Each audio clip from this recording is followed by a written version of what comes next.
So the Growth Summit is about scaling and growth. But the next panel is going one step further and talking about rapid growth. Moderated by a lady whose name I shall never forget, the president of Launchpad, Anne Driscoll. Ladies and gentlemen, please welcome Anne to the stage. Elliot.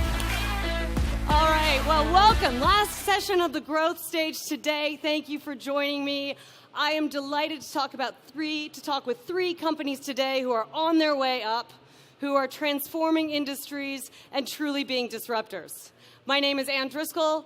I'm the president of Launchpad. We're a networking of co-working spaces investing in entrepreneurship throughout the United States. And we love the fact that Collision gives us an opportunity to stretch our global mindset, gain great instincts and great knowledge about the world. And I can't wait to introduce my first panelist, Grace Chen from Connection Networks.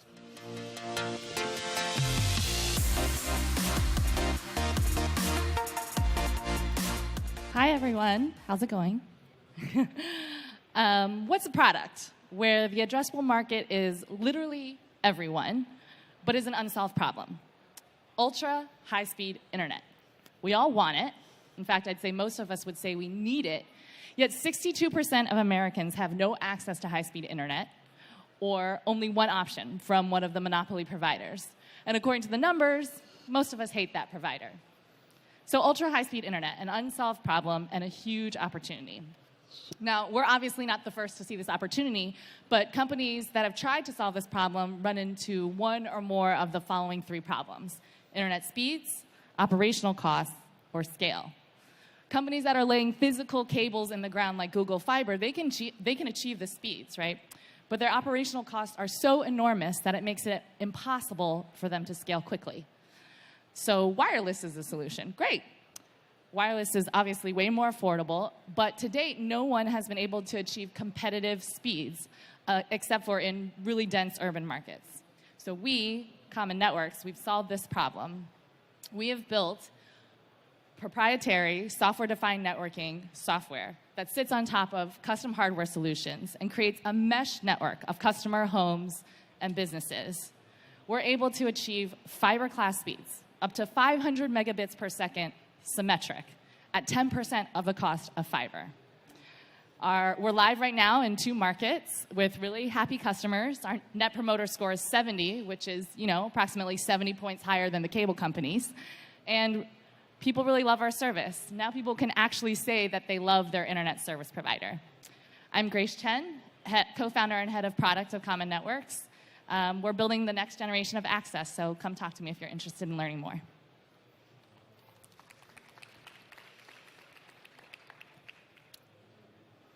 And please welcome to the stage Ilan Twig of TripActions.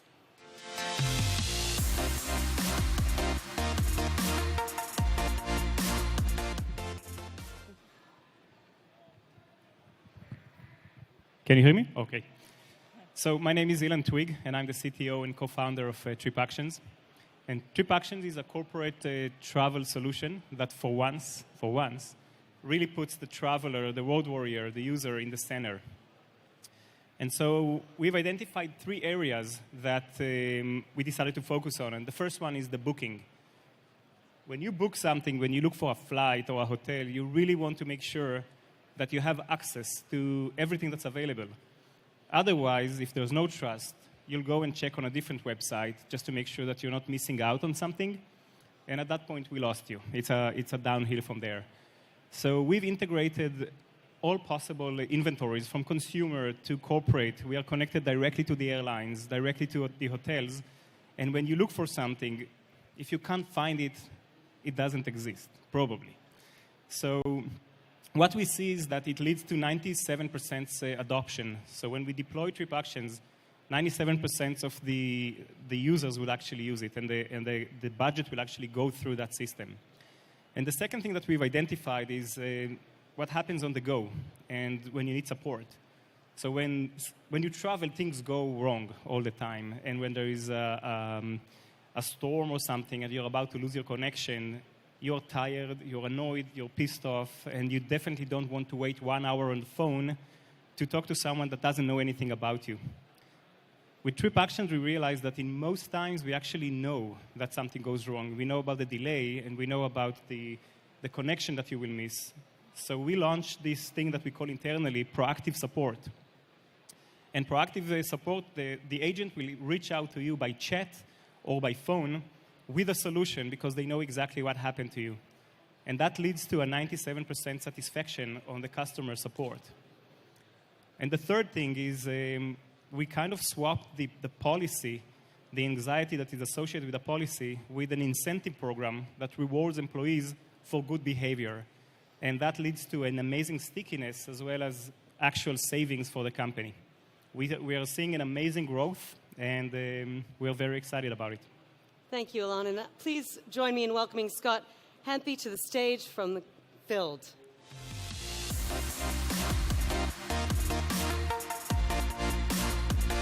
Hey guys, I'm Scott Hempy. I'm the founder of Filled. So nobody likes going to the gas station, and so Filled brings the gas station to you. So we're a mobile gas station delivery service that brings gas in a truck just like that, a small pickup truck, to your home or work. We charge a simple $3 fee to bring it to you, and then the average price of gas from the nearby area, so it's price competitive. We've been able to launch in the Bay Area, San Francisco Bay Area, Seattle, Vancouver, and Portland so far, so we've been growing up the West Coast, and we're going to be starting to move east this summer into some markets across the country as well.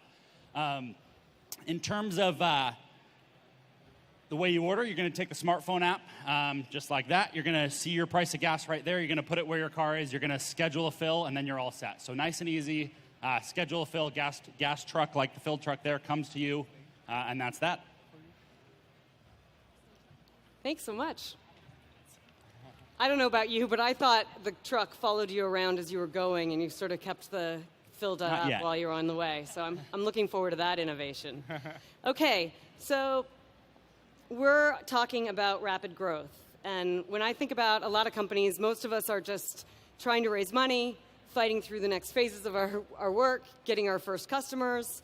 And then some of us get lucky enough to have hold on to your hats moments. And the companies that we're talking about here are hold on to your hats companies. So when did you know you had that hyper growth moment and it was starting to work for you? Or wait a second, do we all feel like we have hold on to our hats There's company? no question about that. I don't know where my hat is anymore. Fair enough. So we do. I can jump in, yeah. So I think there's the moment when you start to realize that customers are using the service and loving the service for Filled, and it was a moment really around, the feedback you're getting from customers. So it's not only that people are signing up and they're trying it, but then they're repeating usage, they're continuing to use it, and they're starting to form a habit. And I think that's when you realize you're onto something that is starting to grow. And then as you see more and more consumers, more and more cars start to use the service, you definitely start to realize you're onto something, and then you hold on tight. Okay, and Grace, you mentioned something about customer service for your competitors, so. Yeah, I actually agree with Scott on that, and just add, when you're doing internet service, it cannot go down, right? So when you're just, customers don't stand by that, don't stand for that. So we sort of reached the point when, our first year was just R&D. Will it work? Will our new mesh network technology work? And then getting customers online, great. They're using their internet. They're keeping their Comcast, they're keeping it on the side. We're like the sidecar, just in case it doesn't work, because it's a new internet service provider. And then you really know that you've hit on something that we're growing really fast when everybody's using you to stream Game of Thrones on Sunday night, and they're pissed when it doesn't work, and they really want high-quality service. And then they're writing to be like, thank you so much. I really love my internet service provider, because who says that, So I think we sort of hit that point last year and just kept going since then. And it's just really awesome to see all the happy customers come in. So actually, I remember a very unique story I think that we have. So there was this so we were growing really fast, and there is this moment where you're saying there is just product market fit. There is no question about that. But one thing that was really standing out was this company. The CEO for the company, there was a customer, and he had some issue with his travel, and he decided to leave us. So the next day, they were not using us, and they switched over to the competitors. 6 months later, we got a phone call from him to me and to my co-founder, and he says, I have to meet with you. So we met, And then he tells us, I want to tell you 3 things. First, it's been 6 months since we haven't used you, and it's the first time for me as a CEO that the employees complain about a system that is taking out of them. So, second, obviously you're doing something amazing, so we're going to start to be a customer again. And third, I want to become an investor, and I'm not leaving the room before you kind of tell me that we can invest. So that's what happened. They're a happy customer, and he's an investor. That's amazing. And I think that's a great lesson, which is the elusive product market fit that everybody speaks of and thinks they have. Until you're hearing that from your customers, that is the first step in truly knowing that you have something there. Now, the piece of that, which is the market fit, you all are based in San Francisco, so the land of early adoption. Great progress, great. What's the next frontier you go to? How are you thinking about your expansion of markets? I see you all are in multiple markets, but how are you thinking about that big expansion, and what challenges are that going to lead for you? Yeah, I can start. So ours is a little bit unique because of the topology of a region actually matters for how you deliver mesh network, like the way the radio waves actually travel. And we started off in the East Bay of California because it's convenient, close to our market. But actually, we would probably do a lot better somewhere else because East Bay is not an easy market as far as like our business is concerned. They have options. Most of the United States does not have actually a good internet option. And also, the topology just for networking purposes is actually not great. So we're looking forward to going and expanding to other regions that aren't in early adopter phases because actually they have less choice for internet. And we believe that competition is good in this space. We don't have enough of it. Yeah, I can add to that because I think that the Bay Area is where we launched, San Francisco Bay Area, and I don't know that it was the best market for us to launch into. For us, it's a really wide area. And when you can imagine with a mobile fuel service, you really want to drive density. You want to have a lot of fills per hour, and that's not an easy thing to do when your coverage area is 270 square miles, like the Bay Area might be. And so we were able to find, going into new markets, we actually learned new things about our business. And you think you have product market fit in your first market, then you go to your second market and you learn there's a new product market fit for it. And I think there's probably the first 4 or 5 markets, you're learning something new about your product market fit as you go into each market. So I think it's a little bit of a learning curve even through the first few markets. Yeah, I think TripActions is slightly different because we obviously started in the Valley, but people travel. And when they travel, they often travel to Asia and Europe. And that kind of forced us to accelerate our global offering. And this imposes a lot of challenges for mainly like culture and hiring, understanding the foreign market, currency. So this year, we just raised our B round, which was very successful, and we are going to apply that for really expanding globally this year.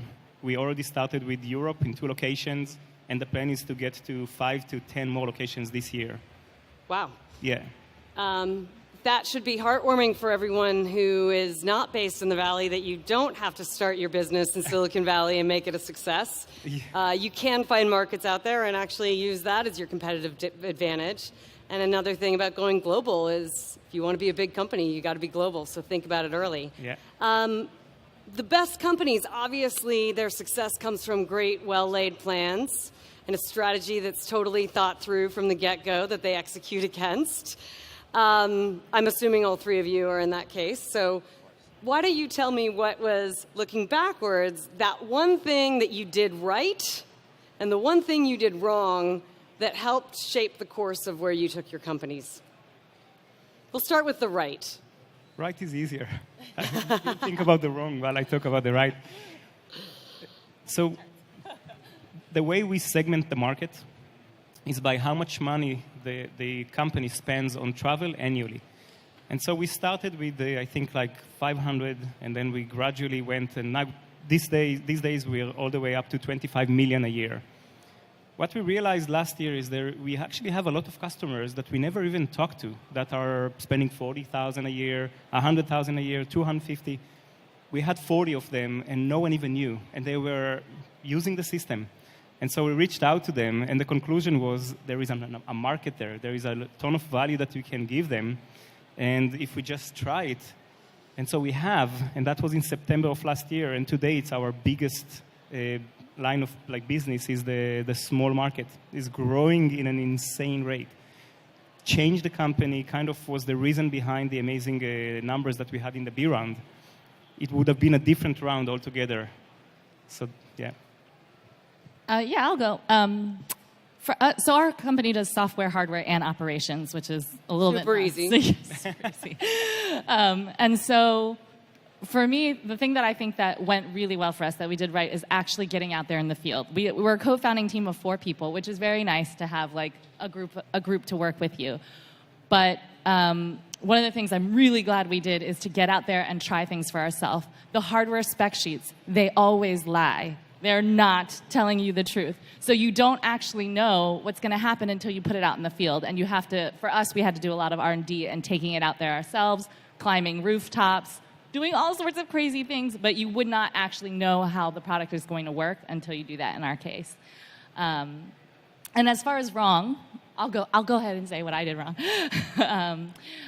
As a product person, actually, one of the mistakes that I made earlier on is I was at larger companies before this that plan a little further out.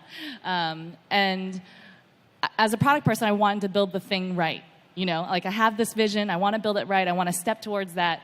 And sometimes to the detriment of doing what's fast to solve the problem now because it's hurting. So just do something to solve it. And it's not necessarily on my roadmap or in the exact right direction, but it stems the bleeding, and you just got to do it. And I wish I had made those decisions earlier and not held out.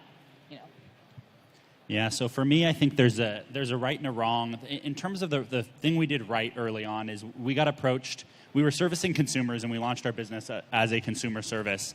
And we got approached by some kind of enterprise customers, rental car companies, car share companies, and we were willing to jump into that space and say, hey, let's not focus too much on one customer segment. And today, 50% of our revenue comes from B2B customers, 50% comes from B2C.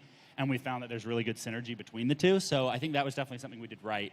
Something we did wrong is we tried to be all things to all people. And our consumers would say, well, I want this, or can you add this feature? And our product would chase whatever the latest customer complaint was.